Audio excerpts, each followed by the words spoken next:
당신이 알고 있던 이야기는 왜 그렇게 흘러가야만 했는가?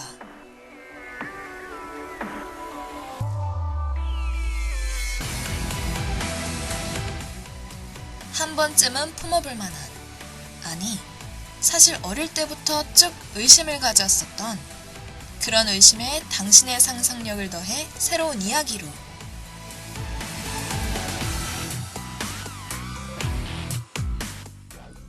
만약에.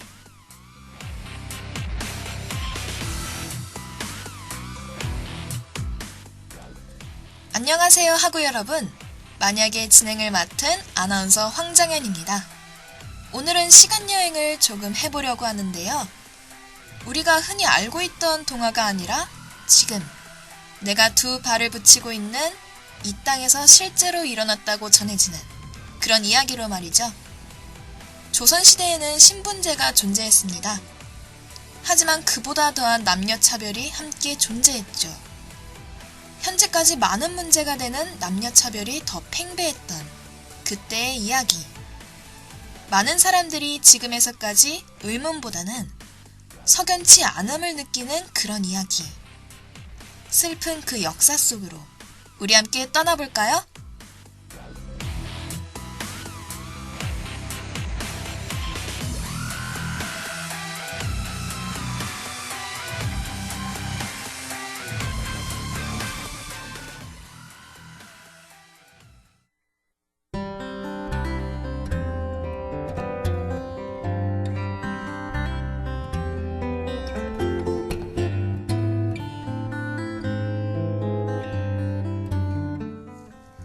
안녕하세요. 저는 순둥이입니다. 네? 강아지냐고요? 아니요, 사람인데요. 저는 지리산 산중에 살고 있습니다. 바로 우리 가족들이랑 말이죠. 우리 가족이라 하면은 엄마, 아빠, 할머니. 그리고 우리 예쁜 작은엄마가 있어요.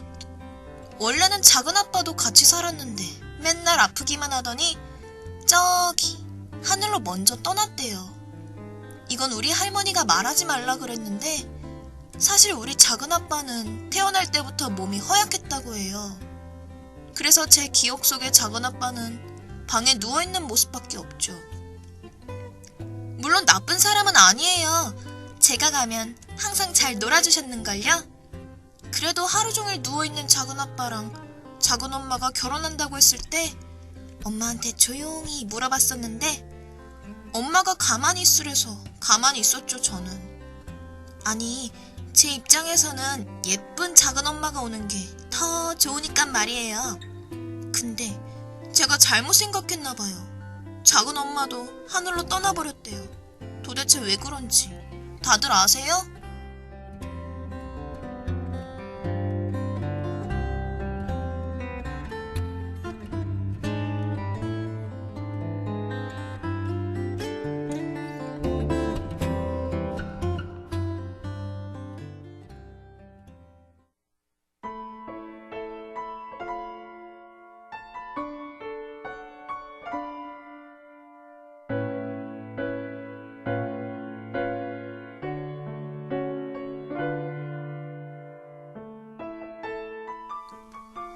정확한 날짜는 모르겠는데 엄마랑 아빠 이야기하는 걸 엿들어 보니까 말이죠. 작은엄마가 하얀색 옷만 3년을 입다가 작은아빠가 하늘로 떠난 날 따라갔대요. 왜 아직 우리 예쁜 작은엄마가 작은아빠를 따라가야 했는지 정말 이해할 수 없는데 우리 할머니는 잘된 일이라고 좋아해요. 얼마 전에는 나라님이 우리 마을 앞에 뭘 세워주기도 하셨어요. 그게 뭐냐면 저는 잘 모르겠는데 어쨌든 그게 생기고 나서 우리 집에서 잔치도 했어요. 난 맛있는 거 많이 먹어서 기분이 엄청 좋았는데 우리 엄마는 기분이 별로 안 좋았나 봐요. 그날 하루 종일 일만 해서 그런가? 표정이 엄청 이상했어요. 엄마한테 직접 물어봐도 대답해주질 않으니 저도 알 길이 없었고요. 그래도 작은엄마가 좋은 일을 한 거여서 우리 집에도 좋고 우리 마을에도 좋은 거겠죠?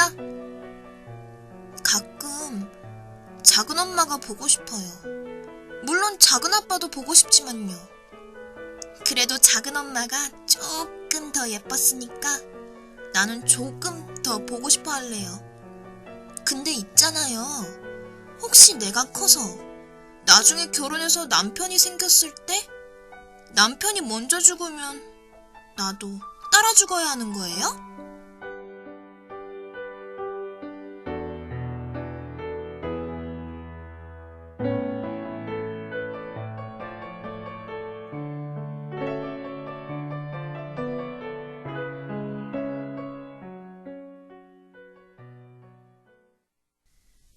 오늘의 만약에입니다.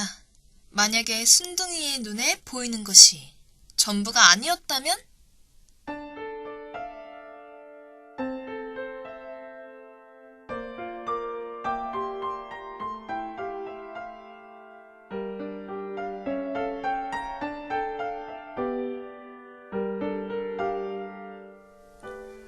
안녕하세요. 여러분이 들었던 그 이야기의 주인공 박인화라고 합니다. 도저히 억울해서 이대로는 못 죽을 것 같아서 이렇게 이야기를 남기고 가요. 꼭 들어주셨으면 좋겠습니다. 어디서부터 이야기해야 할까요? 그와의 결혼이 결정된 그 순간부터 제 인생의 끝은 이미 결정되었다고나 할까요?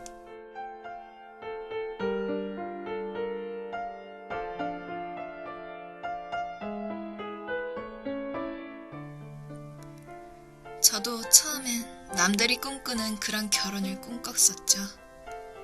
비록 부모님이 정해주신 결혼이지만 그래도 그 와중에서 오순도순 살아가는, 그런데 다 꿈이었어요. 꿈은 현실이랑 많이 다르더군요. 결혼 전까지 신랑 얼굴도 보지 못했고 더욱이 그의 몸 상태 또한 몰랐으니 말이죠. 미리 알아보고 부모님께 말씀드렸어야 했을까요? 글쎄요. 그러면 그와의 결혼을 피하고 저도 지금 예쁜 모습으로 살아가고 있을까요? 저는 아니라고 생각하는데. 그래도 결혼했으니 나아질 거라고 생각하면서 살았죠. 누가 결혼한 지 3개월 만에 하늘로 떠날지 알았겠어요?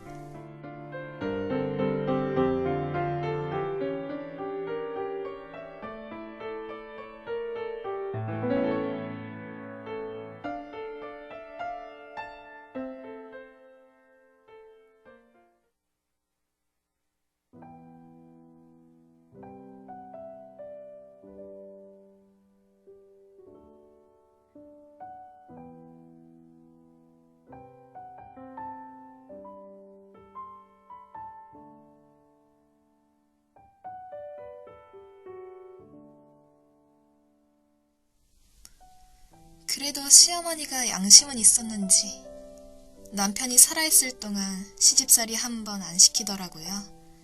그래서 내가 남편 복은 없어도 시어머니 복은 있나 보다 라고 생각했죠. 아니라는 걸 깨닫는데 3개월도 채 안 걸린 게 큰 문제겠지만요. 남편이 죽고 나서 저도 힘들었습니다. 그래도 결혼식을 올렸고 나름 3개월 동안 없는 정 붙여보려고 노력했던 사람인데 어떻게 아무렇지 않을 수 있겠어요? 심지어 사람은 얼마나 착한지 항상 나한테 미안하다고 했어요. 자기가 몸이 아픈데 속이고 결혼해서 미안하다고, 집안이 시켜서 어쩔 수 없었다고. 그래서 더 힘들었을지도 모르겠네요. 차라리 나쁜 사람이었으면, 모진 사람이었으면 아무런 미련도 없었을 텐데. 그런데 제가 제일 무서웠던 게 뭔지 아시나요? 그가 떠나고 변해버린 시어머니였어요. 일부러 그러려고 해도 참 힘든 일일 텐데 처음부터 작정하고 그런 것처럼 절 대하시더라고요.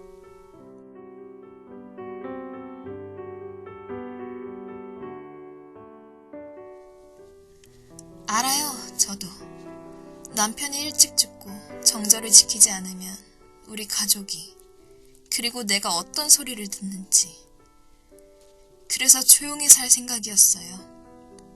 그 누구한테도 내 마음 내어주지 않고 시어머니 모시면서 조카 돌보면서 죽은 듯이 그렇게 살아갈 생각이었다고요. 그렇게 3년을 남편 묘에서 살고 돌아오니 제 방 기둥에 밧줄이 메어져 있더군요. 정말 아무 생각도 안 들었죠, 처음엔. 그러다 문득 다 허탈해지더라고요. 이런 집에 날 시집 보낸 내 부모님이나 내 방에 밧줄을 묶어놓은 시집 식구들이나 다 똑같다는 생각이 들었어요. 그냥 그래서 그랬어요. 내 삶은 처음부터 정해져 있었구나 싶어서 그냥 그래서.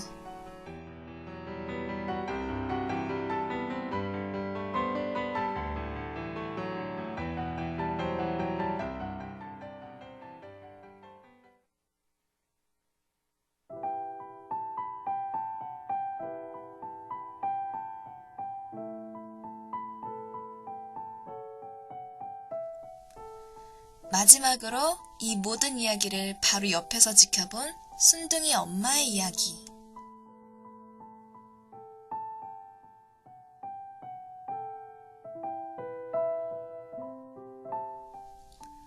안녕하세요.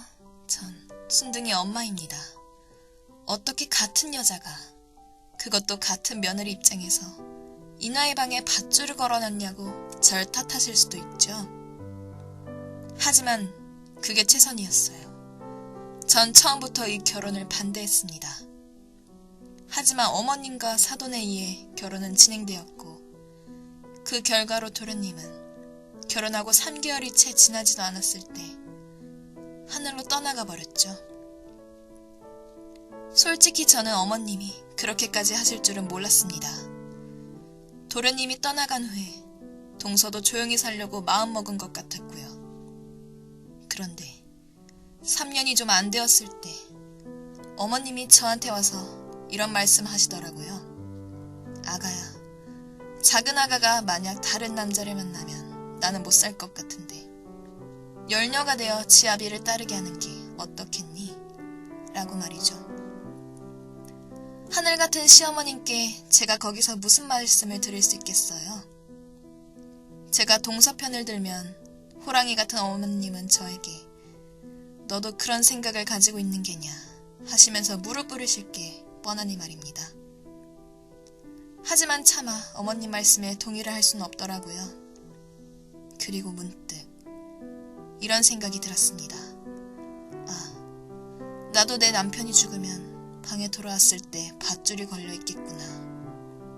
만약에 나는 내 방에 밧줄이 걸려 있으면 무슨 생각을 하게 될까?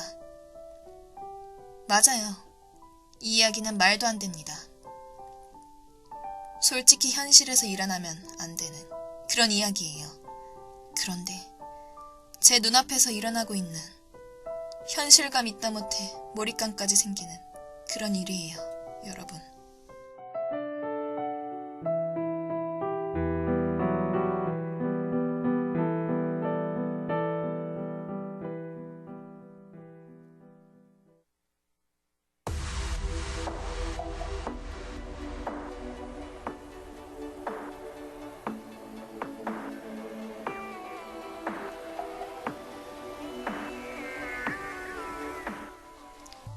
신분제가 존재하던 조선시대. 우리는 조선이 망한 이유를 여러 가지 찾을 수 있죠. 그 중에 하나가 잘못된 사상이 아닐까 합니다. 유교 자체에 대한 이야기를 하는 것이 아니라 그것을 자신들의 욕심에 맞춰 비정상적으로 이용한 사람들 말이죠.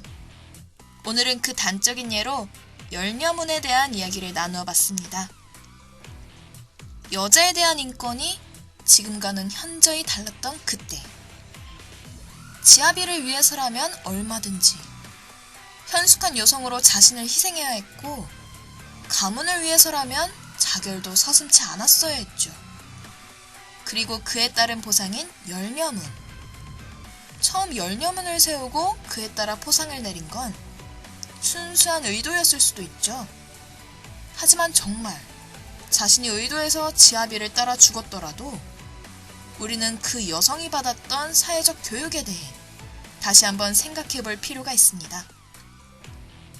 어릴 때부터 여자는 몸가짐이 바르고 남성의 말에 따라야 하며 시집을 잘 가서 내조를 잘하는 것이 인생의 성공이다 라는 가르침을 받아온 여성이 자신을 도구로 여기는 시댁에 가서 남편이 없는 그 상황에 과연 버텨낼 수 있었을까요? 친정으로 돌아가도 출가 외인이란 소리를 하며 자신을 받아주지 않을 게 뻔한데 과연 그녀는 다른 선택을 할 수 있었을까요? 오늘은 하나의 질문을 던지면서 방송 마무리해야겠네요. 열녀문에 대해서 어떻게 생각하시나요? 지금까지 제작 선하빈, 기술 손상우, 진행의 황정은이었습니다.